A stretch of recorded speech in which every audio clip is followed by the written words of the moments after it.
Ladies and gentlemen, welcome back to the start of a brand new Dominions 5 adventure. We are playing another middle-age game, but this time we're doing two interesting and different things. First of all, we're playing as Tianqi. So middle-aged Tianqi, I did a national strategy video on them. They are sort of one of the more middle-of-the-road factions, but the interesting thing about them is that they are a very, very communion-dependent faction. They have a lot of very cheap, efficient mages, and in particular they have the Imperial Geomancers, who are one of, in my opinion, the cheapest and most efficient communion mages in the game. They also have a variety of pretty strong but not exceptional troops, except for the Imperial Crossbowmen, who are one of the very few recruitable crossbows in the Middle Age and can be very potent on that basis. So we are playing middle-aged Tianqi, and we are playing full scales, literal full scales. This is what you might call well, used to be known as Algulod. She's changed her name since then, but her handle rather. But in any case, this is the strategy that won in Once More Into the Breach. And so I thought, this is a strategy I've seen done. I've never actually tried it myself. Like, this takes a lot of investment to do this, but I thought Tianqi is the one nation that I have seriously considered a full scales strategy on, so that's what we're doing. We have taken an imprisoned god, Fisher King, who with basically nothing, and we just took full scales and pretty decent dominions. So that is the strategy and the whole of the strategy. We will live and die by Tianqi's national units and mages. Now, in this game with us, this is kind of a scary game to be doing this in because it's a large one, and it's a cancerous one. We have Ermor. We have, we have Pan. We have Ashdod. And we have Nazca. So we've got a lot of cancer in here. We've got Zarathul, Leecher, Odin, Zarathustra, Fisher King, Agarthan King, Mark Zuckerberg, Stuck in Reverse, Elf Poser, Puvlinga, Still Not a Penis, Ashdod, more like Trashdod, lol, Rex, Mowgli, Forkus, and Eva. And this is going to be an exciting one. So it's a large game once again, 16 players. We've got lots of cancer in this game. We're going to have lots of memes, so we're going to see how far we can get with our poor little unassuming full scales Tianqi. Now, the good thing about this is our income is already really high, and it will remain really high as we move around because our scales will spread and they will make all of our provinces extremely productive because we have Production 3, Growth 3, Order 3, Luck 3, and Magic 3, so our research should also be basically off the chain. With Imperial Geomancers, 65 gold for 12 research points. Sign me up, I'll take a dozen, please. And if for some reason we need more research, obviously we have the Ministers of Magic, which would give us 14. So, we've got a lot of options here. So, starting recruitment, we're starting to recruit an Imperial Alchemist for site-searching duty. Next, we will recruit a Celestial Master for the same reason. And we're recruiting 4 Imperial Horsemen. Imperial Horsemen, I feel like, are good enough troops that you can basically expand with them. They have lower protection than normal heavy cavalry or knights, but they have higher defense skill. And for a fairly reasonable gold and resource cost. Recruitment points still high, but recruitment points are one thing we have no lack of. So as long as we get the resources, we can recruit a lot of Imperial Horsemen. If we're short on resources, which we actually are right now, we can also recruit heavy horsemen, which are a little bit cheaper. So we could get 5 heavy horse and still have some left over. We could get 4 heavy horse and 1 Imperial Horseman instead of 4 Imperial Horsemen. I feel like the Imperial Horsemen are the better bet. They've got better skills. They don't have a bow attack, but they have 3 melee attacks. Yeah, so we're going to go 4 Imperial Horsemen for right now. We are prophetizing our first commander, who we are going to name. We're actually going to rename our prophet here. We are obviously going to name him Fu Manchu, as slightly racist as that sounds. And we'll prophetize him. We've got Ying Ying, our Imperial Consort. What a ridiculous... is that a real Chinese name? Somebody let me know. That sounds ridiculous to me, but that might just be because I'm not Chinese. In any case, Ying Ying is going to be sneaking over here. Ashdod is somewhere over here. We've got Ulm to our south, and I believe Shinuyama was to our north. We weren't directly next to any of the cancer except Ashdod, which is a really good place to be. And we're also kind of centrally located among all these farms. So my goal, early in the game, is going to be to secure basically these borders. If I can get that pretty much, I'll be very, very solidly set up, and we'll see how well that goes. But in any case, this is just the start, and we'll see how this thing plays out. We've got 2 ponds, basically 2 lakes. One smaller one which has 1 water nation alone. I think it's Pelagia in this lake. And then this one has Is and what's the other one? I've forgotten. We've got Pelagia, Is, and Atlantis, that's right. Atlantis and Is in the same pond. Hopefully they kill each other, but I don't know that they will. Usually the underwater nations just sort of make a pact to screw over the land dwellers. Sometimes they fight. Who knows? We'll see what happens. But in any case, that is the first turn, and we'll see where this thing goes. So thanks for watching, and I will see you in turn 2. Alright folks, welcome back to Mandala turn 2. We are playing Middle-Aged Qinshi, as we saw last time. We've got a messenger from Is. This is actually the same Isian player from before, so he's role-playing again, which is kind of neat. Okay. Cool. Neat. In Ermor, Gravecaller the Censor, Solaria, Anus the Centurion, Ulm, Tolka the Commander of Ulm, Nurbun the Friar, Fu Manchu the General, Nanshi the Empoisoner, oh dear. Goddamn car. Sigdrig, Eninaga the Bandar Commander, that's kind of clever. Fuyusuki, I am here to kill everyone, the Refite Commander. Nasijin. Akakapak the Kuraka. I don't even remember what a Kuraka is. Ogatai the Shambler Chief, and Rhine the Pelagian Captain. And Unexpected Event, Magical Bird of Wondrous Colors. Oh, that luck 3 already starting to pay off. One second, let me adjust my mic here. Okay, all better. So, our first turn recruitment is done. We're going to set these guys to hold and attack rearmost enemies down here on the flank. These guys are going to be up front in a line. These guys are going to be in a line behind them. They're going to hold and attack closest. And they are going to fire at cavalry archers. They're going to fire closest, actually. This army will not last all that long, but it should get my initial expansion. Okay, so I have Amazons right there. I've got Lion Tribe, Light Infantry, Militia, and Heavy Infantry. Militia, Archers, and Heavy Infantry, and Lion Tribe. So I've got some pretty easy pickings. I want to go this way, because that is a hugely high income province, especially with my scales in it. And so we're going to take that right off the bat. In terms of recruitment, I could continue to recruit Imperial Horsemen, which isn't the worst idea, but you do have to build them up a while. Resources are going to be my limiting factor. These footmen here are, when we talked about Middle-Aged Qinshi, you may recall, these guys are kind of my main recruit.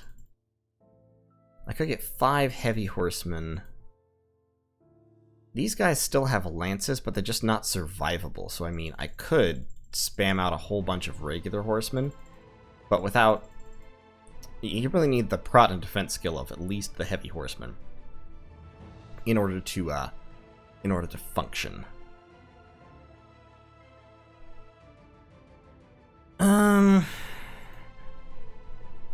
Yeah, and unfortunately I can't really recruit many Red Guard. I only get 3 Red Guard per turn. They are better than Imperial Horsemen, even unblessed. I have literally no blessing, by the way.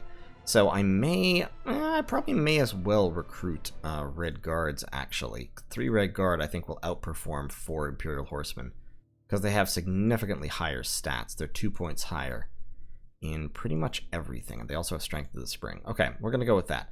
Next turn my Imperial Alchemist will be done, which will be great. And you may notice I already have some gold left over, so we're going to look at mercenaries. We're going to get the Far Strikers here. They cost 160. We're going to bid, let's say 211. And we should be able to get them with that. And that will not impede our recruitment because I make so much money. So we'll grab them. They will support, actually, the Far Strikers, I believe, are archers. So we should get some infantry to go in front of them. Now we'll just get the Red Guard. We'll go Red Guard all the way here. And that should be fine. So we should be able to take out this province and claim its delicious 140 income for ourselves.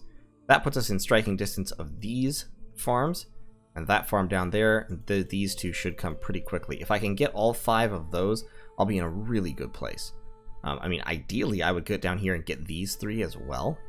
But we'll see if that happens. I doubt it, frankly. That would be a little ways to stretch. And with full-scale builds like this, your early expansion is slow, so you don't end up with many provinces, but your income is so high, and it's more per province. So effectively, in test games doing this, I've ended up with like 9 to 12 provinces year 1, but I still have 3 or 4 forts, which is kind of what matters. Like, it's not the provinces themselves that matter, it's the income and the forts. So it works out all right, especially if I can then maintain expansion reliably. So I'm thinking I'll get that, I'll hit that, I'll get that province. That's also easy pickings. That province shouldn't be too hard. This province is going to be a little bit tricky. My heavy cavalry should be able to do it, but I'll need to mass up some troops before I can take that province, or just spam out a ton of mercenaries, which I can probably do. Yeah, that is the turn. So I'll see y'all on turn 3, I guess. Let's look at our other nations here. So we've got Is. They are not alone, so they should have a little bit of competition underwater. The Morvark Knights, we talked about them before. They're really good on land. They're not very... They're fairly mediocre underwater. They're extremely expensive too, and capital only. And then Is's mages are also extremely expensive. The Morgan Sorceress isn't too out of line for what she gets. Like, she does get 7 paths plus Holy 2, so 7 paths for 420, basically acceptable. The Morgan Princess is absurdly overpriced. She pays over 100 gold per path. And the Morgan Champion, likewise. They are both incredibly overcosted for what they can do. So if you start killing these ladies, which you absolutely can do with magic, Is runs out of money real quick. And Isian Druids are... they're just not great. They're okay, but they're not cheap. 3 paths for 165 is... I mean, it's not super expensive, but it's not cheap. Especially on a garbage chassis, which is Marrow are garbage chassis. Their Coastal Mage is actually a lot better. It's also 165 for 3 paths, but it's a slightly better chassis, and the paths are better, because they're guaranteed Earth and Astral, as opposed to Earth and Water. Water 1 is not terribly useful, unless you're underwater. Even underwater, Water 1 is not terribly useful. So, Isian Druids can spam Frozen Heart, I guess, but Carno Druids are a lot better.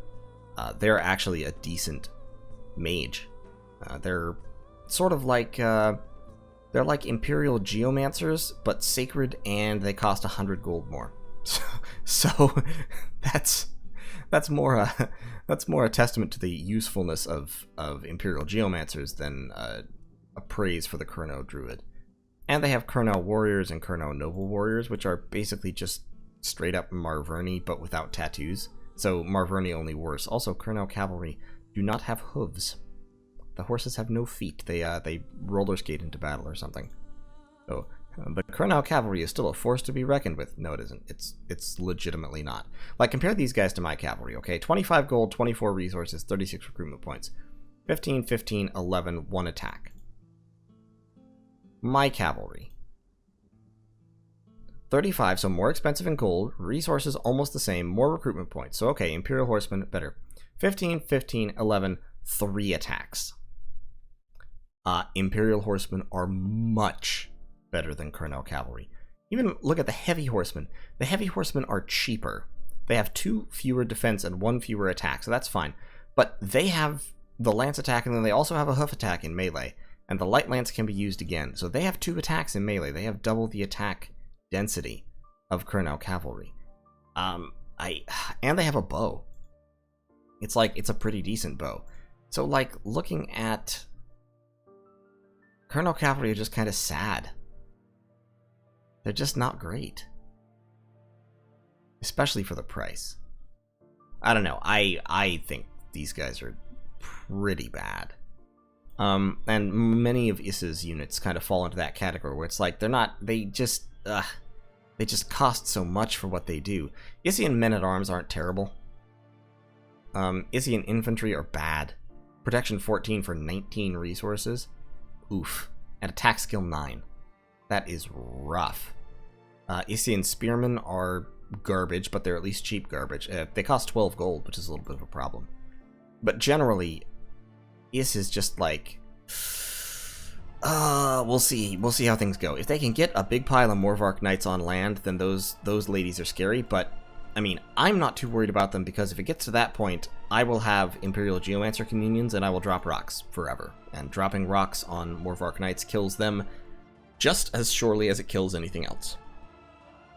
Because their glamour cannot save them from having a rock dropped on their head.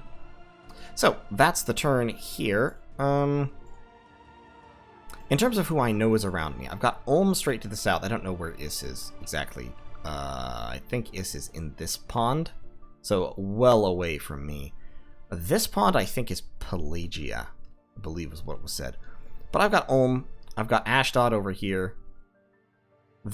Ashdod is worrying. If Ashdod decides to come for me, then I will have trouble with a capital T, unless I've gotten Gifts from Heaven and similar anti-large angry monster things active already. So I need to make sure my research is tuned to do that. Now, I'm not researching yet. I won't be researching until turn 3, which is when I will start recruiting Imperial Geomancers, or possibly I'll recruit some Ministers of Magic first. I'm thinking I might just start straight off with the Geomancers, because having Geomancers around is always good. They are old, and so they will die. But they're super cheap, so it's okay if they die, and they provide almost as much research as Ministers of Magic while being infinitely more useful. The other ones you can potentially recruit, you can recruit Alchemists if you need alchemy for whatever reason. And you can recruit Apothecaries if you need disease healing. So having an Apothecary or two around basically means that I don't have to worry so much about the oldness of the Imperial Geomancers. So I'll recruit like 1 or 2, and just have them sitting around in the forts, healing up my old guys if they ever get diseases, so they can accumulate as many other afflictions as they want. I don't care about most of the other afflictions. It's only the diseases that I have to worry about. So I'm going to get that Imperial Alchemist, start recruiting Geomancers. I'll probably pause to grab a Celestial Master, and then sometime by winter I would like to have 1 Apothecary, just to make sure that nobody gets diseased over the winter. So that is the plan. If Ulm wants to come for me, I have plenty of astral magic to blast him with. Ulm's low magic resistance will render him easily destroyed against my super cheap communions. If Ashdod comes for me, well, like I said, I pretty much need to have Evocation 5 or like Thaumaturgy for Soul Slay or something active by that time. But I can communion Anakites to death as well. It's just harder and more expensive. So I will see you all in turn 3.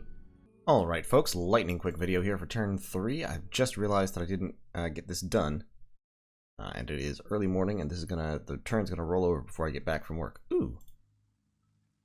Q the Immortal. Excellent, excellent, excellent. So, this is one of Tianqi's national heroes, all of which are pretty good. So, Q, I can't pronounce, I'm sorry. Holy 3, Nature 2 mage with basically a mage of, close to a mage of spring, but Immortal, ethereal, and a healer level 3, so that's all fantastic. Also flies, so very, very good lady. In Omfolia, we had our first expansion battle, so we've got our line of infantry, our line of archers, and our Imperial horsemen over on the flank. This side, just basic independent infantry. Archers are shooting, the cavalry run to the back. Great. And the cavalry are just fighting the light infantry back here. And, yep, there we go. Excellent, excellent, excellent. I don't think I even took many casualties. I took some casualties. Okay. Great. So, that army can probably also take... Oh, well, they can take this province. That province might be a little bit iffy. But you may notice, I already have a ton of money because of all these scales I've got. Let's start pumping out scouts real quick. Over here we have our Imperial Alchemist for site searching purposes. And we also have Hosien Q. Once again, I'm going to butcher Chinese names, and I apologize, but there's nothing else. It's just going to happen. I could do that. Let's get 4 Red Guard, and then with 16 resources, I can also get...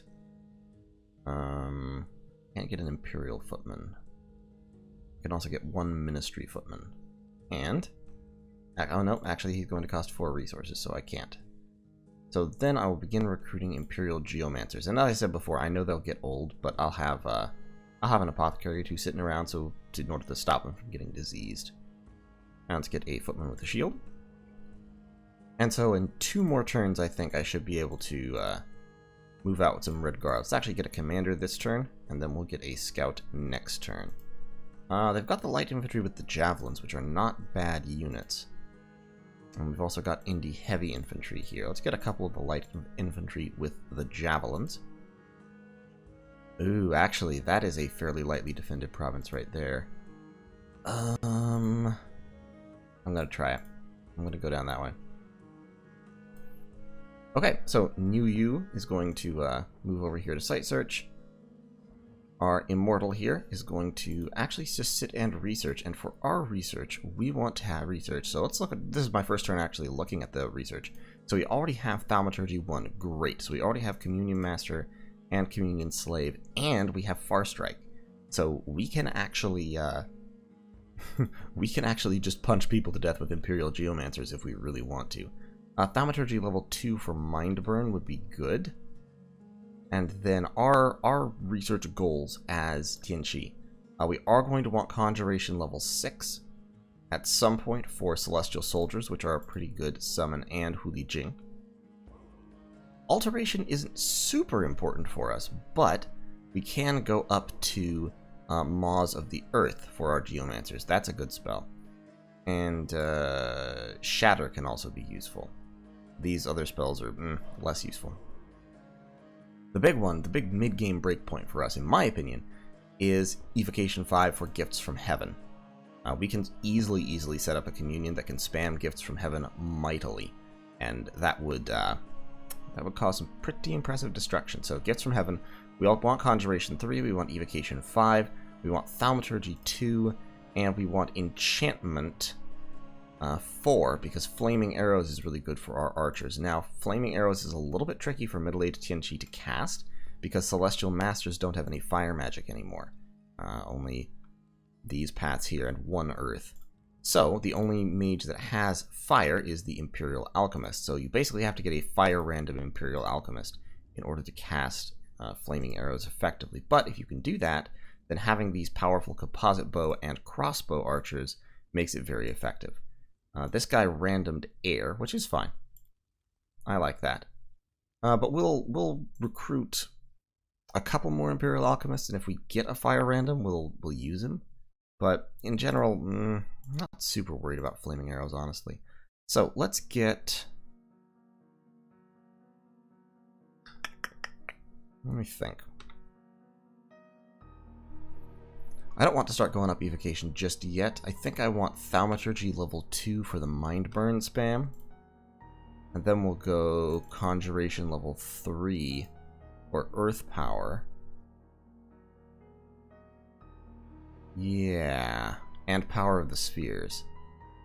And that will let me buff my communions up to high heaven if I need to. And then... because Alteration, of course, also gives you buffs for your troops to an extent, but they are Wooden Warriors, and then you have to go up to Marble Warriors before you get anything really good. Yeah, then let's just go up to Evo 5. Get Drop Rocks. Drop Rocks is a fantastic spell. Okay, so that is turn 3, and I will see you all in turn 4. Alright folks, turn 4. I was a little bit worried that my turn hadn't gone in because I didn't get a confirming message from Llama server, but it did. So, we have taken Bithine here. You can see we had just a whole pile of militia, a few heavy infantry, and some archers. And our archers just started wreaking havoc immediately. Well, I mean, it's a fairly moderate amount of havoc, but they wreaked it. Cavalry ran to the back. Our archers actually, it appears, routed the enemy infantry. Oh no, we killed off all their commanders. And that, as they say, was that. It looks like I lost another of my Imperial horsemen, unfortunately. They do tend to die. Oh, no, never mind. There he is. I just missed him. So we lost all of our footmen. That's okay. These were the crappy footmen. These are the worst kind of footmen, the pikemen. So losing them, not a huge loss. Imperial horsemen, look at the work those guys put in. So we've taken Bithyn. A proclamation from, yes, Asuka the Morgan Princess. Asuka, really? And we got a Bloodthorn. in Tianqi. We just got a random Bloodthorn, so we have this now. If we ever get a Blood Mage, we can give him the Bloodthorn to boost their blood magic. So yeah, we are doing pretty well. We've got 7 Red Guard. I want a few more Red Guard before I go take one of these provinces here. So one more turn, I'll send out another expansion party. This expansion party is pretty much used up at this point, unfortunately.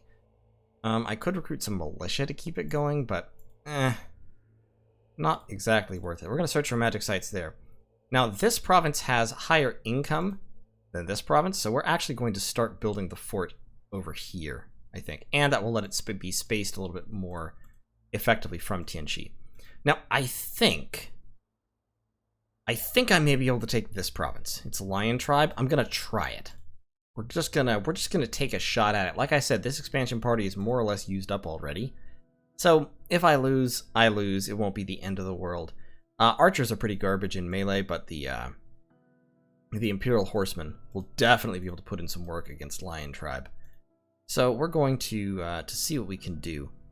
Basically, we're gonna set the archers just slightly further back, and have these guys holding an attack rear. So they should get to the back of the enemy before the enemy infantry gets to us. An alternative, actually, would be to take... Can you reach in one turn? You cannot. Darn. Yeah, because you can't fly. Okay, so just keep researching. We've also got our first Imperial Geomancer here in summer. It's turn 4. Next turn, we will start our first fort down here. We've got the Ancient Ruin, which is a worthless site. Nature mages can summon large spiders there. Nobody cares about that. Quite frankly, it's just irrelevant.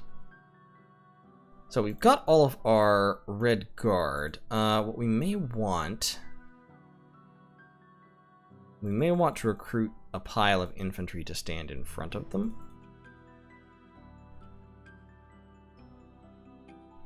15.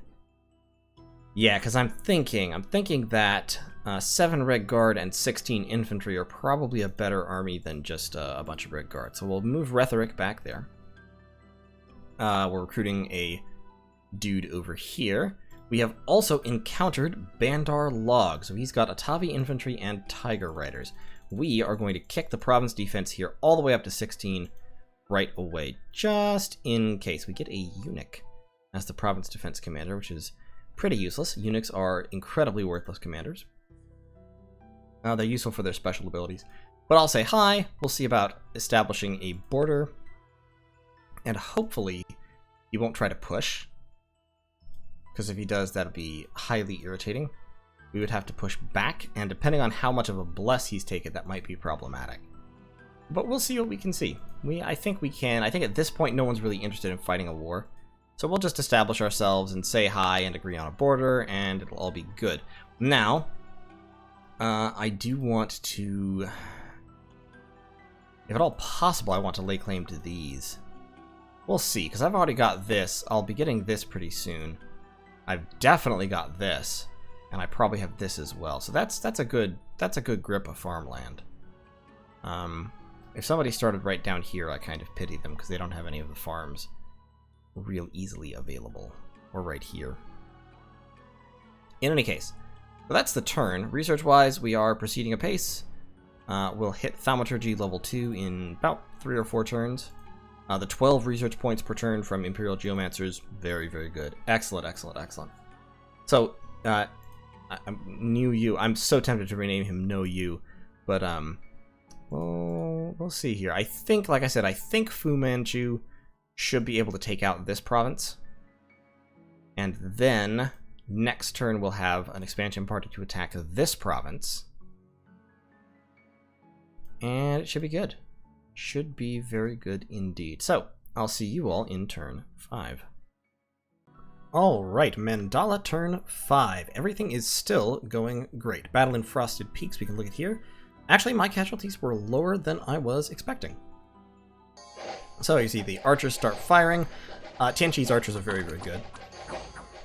My cavalry actually got distracted, but it worked out perfectly well because Lion Tribe warriors are garbage. So while the archers were shooting at their archers, my cavalry cleaned up their infantry, then ran back here, started stabbing the archers, and we drove them all off.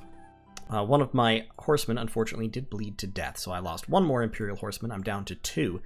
But honestly, this army has pretty much paid its dues. 3 provinces in 4 turns. I'll take it. That is acceptable. New Yu is moving down here to Bithine, where I'm beginning to build a palisade, and look at the money. The money of these scales builds.